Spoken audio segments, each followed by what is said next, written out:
Hello everyone, Pallytub here. Welcome back to Heroes of the Storm. Hope you guys are having a great day today. No face cam because I'm recording this on Sunday, and the last thing I want is to have all of my studio lights on right now. I'm just relaxing. I'm just having fun. I wanted to show you guys a little bit of what I've been doing behind the scenes while I've been working on the A through Z playthrough. I've been trying to unlock as many master skins as I can. It was my goal for the year to kind of have all of them. And as you can see, I didn't quite find the time for that, but I'm just working my way down the list. I just finished Johanna last night, moving to Tyrael, Sonya, Thra. I'm just going down the list, and that's really all there is to it. I'm also in the process of trying to become a more well-rounded player, because every time I do have to play support in Hero League, it just feels like one of the most uncomfortable things I've ever done. I spoke about it a lot during the A through Z playthrough, but I just feel so out of place, and I don't feel like I can really dictate the pace of a match while I'm the healer, and I've been trying to work on that. I've noticed that for my playstyle, I like really aggressive healers. I like Tassadar, who can basically move around, put up walls, and get away no matter what. Same goes for Rhaegar. And I never really dedicated the time to learning the new Kharazim, so I've been working on that. And I've been using some very aggressive talents in a way that still allows him to put out some pretty respectable healing. And I wanted to share that with you guys today. Yitar, guide my path. All right, ladies and gentlemen, well, it looks like my plans might change, as we do have an Ariel on the team as well. I was going to go for Transcendence at level 1, and that was where the majority of my healing was actually going to come from. Now I may just go for an Assassin Kharazim, because our damage is looking pretty low. I think I'm going to try that. I've only done it once before. So here goes. Iron Fist. Every third basic attack deals 110 bonus damage and gives 30% increased movement speed for 2 seconds. The first multi-class hero, Varian Wren. We're going to go in and we're going to try to punch stuff. And normally I would try to punch stuff to get healing. So just keep in mind that for the most part, the same mechanics still apply here. Just I won't be doing as much healing as I would be with the build that I intended to play today, if that made sense. I don't really feel like poking in on this, though. This seems like a bit of a disaster. But we can go ahead and use our W ability to keep our Ariel topped off when she does move in like that. Our W ability is Breath of Heaven, and it's just an AoE heal to everyone around us. Little tip, if you are just jumping into Kharazim and you've never played him before, you can see who's in range of your heal based on the runes under their feet. So if someone is nearby and they are missing HP, it's pretty easy to see who's in range for you to heal. And it's a pretty sizable heal, even if you go for a damage trait in the beginning of the game. I'm just going to jump right in on this Varian before he can react. Get that burst damage in there. As he starts to run away, we're just going to try to stick to him even better. Now, if you're wondering why I'm playing Assassin Kharazim, I haven't really talked about it because we haven't played him in a long time, but his damage trait actually got a little bit of love. The 2% movement speed increase allows you to really stick to targets a lot better and weave in those auto attacks to get that extra damage out in ways that he kind of struggled with before. I mean, if Uther is just going to let me walk right in, then, it'd be rude not to, right? We are going to focus down here in the bottom lane. Hopefully the friendly team can cover the top. I would imagine they could do all right. We might actually be able to get a kill here. He is going to parry that attack. Uther not really looking too healthy right now either. If Sylvanas backs up a little bit, we can heal her. And you can see right when she gets in range, that rune is going to light up, so we know that we can help her. Uther and Furion really can't do that much, but the Varian can, so let's try to run him around a little bit. I still want to be a distraction to the enemy team. I still want to be putting pressure on them. But of course, we want to do it in a way where we don't die. These roots might cause a little bit of a problem in that regard, though. Unfortunately, wasn't able to get away. The Moonfire did kill me, and that was my fault. Unfortunately, I got my Sylvanas killed as well, but the good news is that we got the majority of the objective. So I could always say that we made space for the team, you know? Our Q ability is the Radiant Dash, and this allows me to dash to anything with health bar that is not a building. Anything with a health bar that is not a building. And that comes into play with the Spirit Ally that we're about to pick up. The Spirit Ally, what it's going to do is just going to heal everybody in the area. It's kind of like in fact, it's almost exactly like a healing totem. We said the other day that the healing totem was the only percentage-based heal in the game. Looks like the spirit ally does that as well. This is going to last for 10 seconds, and it's going to just sit on the ground and heal everyone in range. And we're going to be using this not only as a healing tool, but also as a basis for us to jump to throughout the course of the game. We're going to use that for increased mobility with our Q. If you've seen me start to attack really, really quickly, that is from Deadly Reach, where I go in and I punch a lot, and we deal more damage, or we attack faster, and as a result, deal more damage. It's a way to proc our trait significantly more than we would be able to do otherwise. So all we need to do is keep this little guy in range, so we'll drop it right here. And if Sylvanas stays in this, she'll be getting heals over time. If we stay in it, we'll be getting heals over time. And then when it's time to leave, I mean, it lasts 10 seconds, I think. We could have jumped back to that and made our escape. Kharazim is fantastic at trading into enemy heroes now. He really feels like a healer that is meant to be punching things all of the time. Whereas before, with his standard healing build, he wasn't quite built like that. I don't feel like, or at least not recently. When he was first released, he probably was. Jim Raynor was in the area, so I'm a little hesitant to move in here, but we have killed Furion up top, and unfortunately the team has not really rotated down yet. The Spirit Ally is going to be ready here in just a moment, so we could drop that for some extra healing to try to buy some time.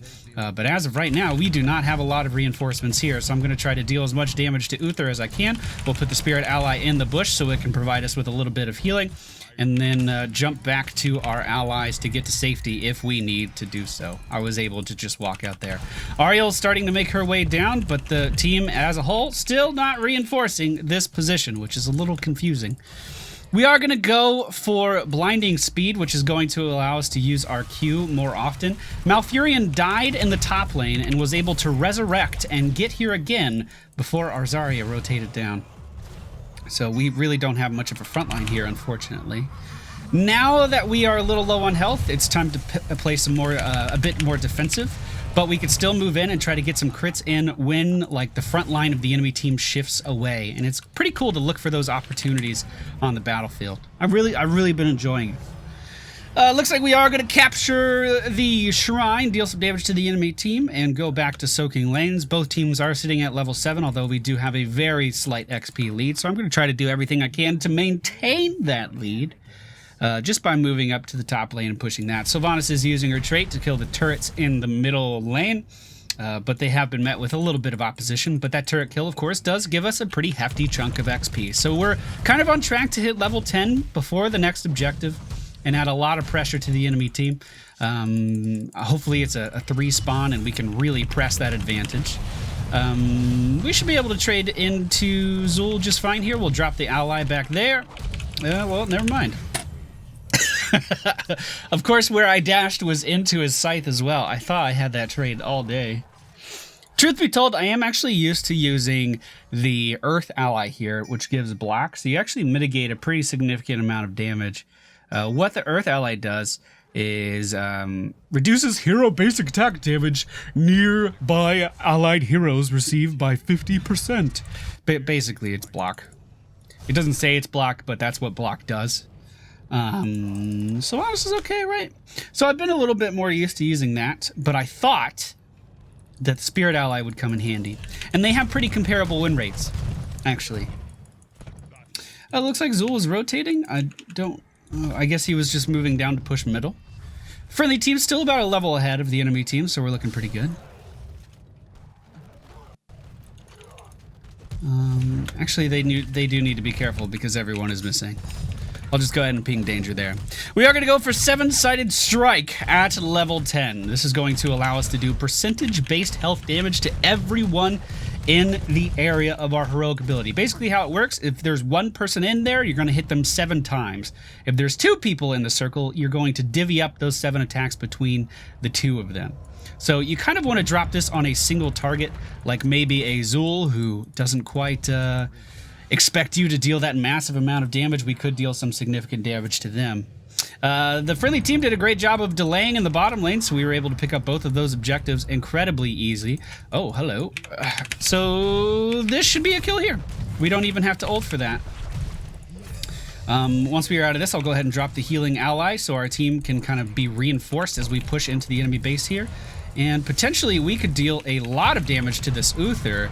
Furion stepped out way too far, and we'll just go ahead and seven-sided strike to take down the Uther as well. And that's the really aggressive play style of Kharazim that I've really enjoyed. And the fun thing is, I've kind of already mentioned it, we wouldn't be dealing as much damage, but we could still be putting out just as much healing, or even more healing, rather, with Transcendence.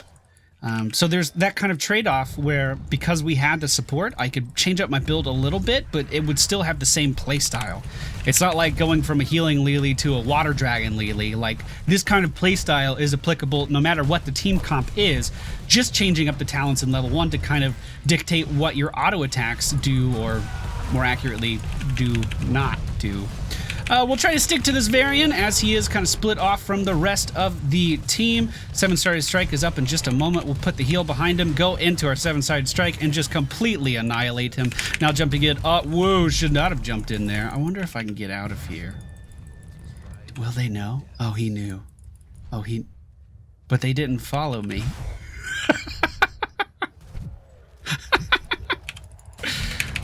Oh no, the roots! Yeah. I almost got out of there. It went better than I thought it was going to. I didn't think I would get out of this little walkway here. Keep in mind that I'm pretty new to playing Kharazim. He's not a character I gravitated towards, mainly because when he came out, I was playing a lot of Heroes of the Storm with my buddy Hengist, and he immediately, like, only wanted to play Kharazim. Kharazim, only Kharazim. I want to play Kharazim. So I never played him at all, because whenever I would, go to stream with Squadron, whenever I would go to record with Squadron, he would always play Kharazim. So there was never any real need for me to learn how to play it in our team dynamic. We are going to go for increased duration on our Fists of Fury. Let's just try to 7-sided strike this guy down right now. When he goes to run away, we will try to chase. Unfortunately, the slow from the mages I think is going to be a little bit too much, but we were able to walk in and completely zone that Zul out from this tower without any trouble whatsoever. And that feels really liberating on a support. It feels really good to be able to walk in and do that kind of shit. And again, we could still do that to some effect with a healing trait at level 1. We don't even need the DPS trait to do that. Looks like the team is fighting down the bottom lane. We'll go try to join in. Uther is going to be taken down here. Rainer's going to be taken down here. Varian's going to be taken down here. It's just so good. It's just so good. Oh my god. I love characters that have mobility too, which is weird for me that I never gravitated towards Kharazim before. It's crazy. It's crazy. He's so all over the place. He can make so many plays happen. And with the addition of the Spirit Ally talent tree at level 4, he's able to do it even better than he could before, just because you can dash to those Spirit Allies. So I could put that down over a wall and jump over without having an ally there and make an escape that way as well. It just feels so good. Everything about it feels great. 3 objectives are up on the map right now. Looks like Zul did manage to push down that top tower. So we are at a little bit of a disadvantage here on this particular set of objectives if they retake the bottom tower, which it actually doesn't look like they are. Jim Raynor just spotted in the middle lane. Looks like the enemy team is going to go for that bottom tower. Let's see if we can keep this Varian alive. I'm not going to use 7-sided yet. We're just going to go in with our crits. Jump in, healing ally in the bush to keep ourselves alive. We're just delaying here. We're not trying to go in for a kill. Okay, we're going to dash in, dash out. I think I'm going to try to dash in and 7-sided. This is just to buy time for a dash out of here. Uh-oh, the silence. Oh, the silence is real. The silence is real. Looks like Ariel's going to be able to keep me alive for just a moment. Zarya should have shields for me as well. We can dash in on Varian and try to burst him down, and we do just that. Beautiful. And that's going to be a good game. So I'm going to be playing this a lot more to try to refine it. It's been pretty fun so far. I do go for a couple crucial talents in the late game. And again, the idea is to apply a very aggressive style Kharazim that can do very good healing output with decent damage on top of that as well. So in that regard, it's a bit of a hybrid build no matter which trait you take in the early game. MVP Zarya. I lost my first game on Zarya the other day. I was pretty upset. Pretty upset. So the talents we went for in today's video. Wow, this one went by quick. That was a fast match. The talents we went for in today's video. Iron Fist into Spirit Ally. Again, I picked Iron Fist because we had the Ariel on our team. We could have gone for the healing trait at level 1 as well, and this would have played out exactly the same. Spirit Ally, you can substitute this for Earth Ally. I just wanted to get a little bit more AoE healing out. Blinding Speed, 7-sided Strike, Fists of Fury, and then at 16, I would have gone for the Way of 100 Fist. Radiant Dash launches a volley of blows. This allows you to jump in and do basic attacks, dealing 50% of their normal damage. The point is that you're dealing basic attacks, so when you dive in, it is going to be triggering your trait. In our case, it would have been dealing more damage. If we went for the healing trait, it would be healing more every time we use our Q. And we have 3 charges on our Q with reduced cooldown. So every time we dash in, we're going to be healing everyone around us if we dash in on an enemy. And then we would go for Epiphany, activate to restore 33% of Kharazim's maximum mana and refill 2 charges of Radiant Dash, which allows you to dash 5 times in a row, which is insane when you consider that you're going to be healing or dealing damage every time you do that as well. So it's a lot of fun, and like I said, you can substitute some talents in the early game to kind of make this feel however you want to, if you want to be more healery, if you want to be more assassin-y, but then it's hyper-aggressive, and it's been a really, really fun support style of character to play. I'm going to work on getting his master skin soon as well. Hope you guys enjoyed today's video. If you did, please be sure to hit the thumbs up button, subscribe if you're new to the channel, and I will see you all next time.